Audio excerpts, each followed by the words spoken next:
We all know packing early and labelling bags clearly before a flight are essential, although it doesn't get done in our house particularly. Sometimes, though, our hard-earned holiday can be ruined by the airline itself losing luggage. It happens with millions of bags every year. British Airways had such a bad summer, it ended up flying a backlog of missing bags to be sorted out in Italy because Heathrow simply couldn't cope with them. Well, Richard Westcott is at Heathrow this morning with details of one suggestion which might end the problem, but will it take off? Let's join him and find out. Morning, Richard. Good morning. They're testing out Terminal 5. Somewhere over there behind me, it's got this high-tech underground new baggage handling system which should seriously improve British Airways' record for losing bags, which is pretty poor. But the problem is most airports around the country don't have that kind of space to spare, and they don't have that kind of money. So is there another solution? Well, a firm of architects that's helping to build Terminal 5 has come up with one possible answer: using couriers to ferry your bags around. On average, for every 1,000 bags that fly, 15 go missing. At one point this summer, British Airways had 22,000 lost bags stacked up at Heathrow.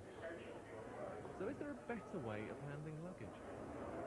Architects Pascal and Watson reckon courier firms could take over the job. Customers would drop their bags off early, maybe even a couple of days early. The sorting offices in cities and near airports. They travel separately on cargo planes, probably taking a more direct route than their owner. It should mean they arrive before you and get driven straight to your hotel. Using couriers sounds expensive and ungreen, but they don't think it will cost much more. And they say without heavy bags, more people will use public transport, so cutting congestion. What do you think, then? Would you pay more for it? I think I might.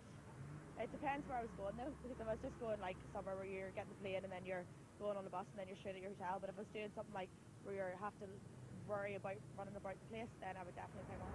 We're last minute packers and we remember things on the morning we go, so having to pack a couple of days before and things like that, maybe a bit of a worry that our luggage might not get there. If we're taking it ourselves, we know we've got it, and if we're putting it in the hands of someone else, possibly that we might arrive and our luggage may not. It raises so many questions, doesn't it? How expensive might it be? How green might it be? Alan Lamond, you've come up with this idea. First of all, then, let's talk about expense. We found out, basically, there are some firms that do a kind of courier service. They come to your house, take your bag. About £250 to get a bag to America and then back again. Is that the kind of price you envisage for this? I don't think there's any way the system can operate effectively at that sort of price level.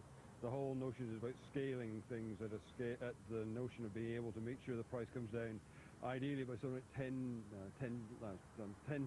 times less than that figure. But you still think people would pay £40–50? I believe that people will be prepared to pay that sort of service for some improvements in their security and their deliverability, the reliability of the services thereafter.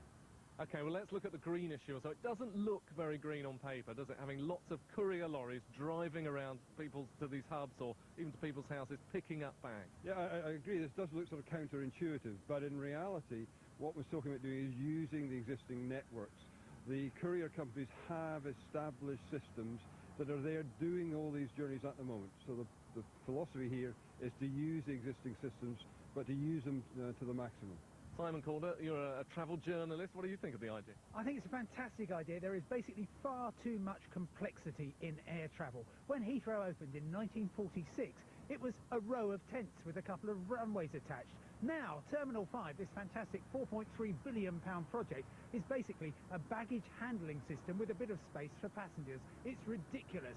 And I think anything which incentivises people to travel with less stuff, and certainly Europe's most successful airline, Ryanair, is trying to persuade us all just to take hand luggage, has to be a good thing for the planet, for us as travellers, and just to make air travel a lot less stressful. How important is it that something's done? I mean, are we headed for some kind of meltdown? Is that what they're saying? I think that would be a bit extreme, but certainly projects like Terminal 5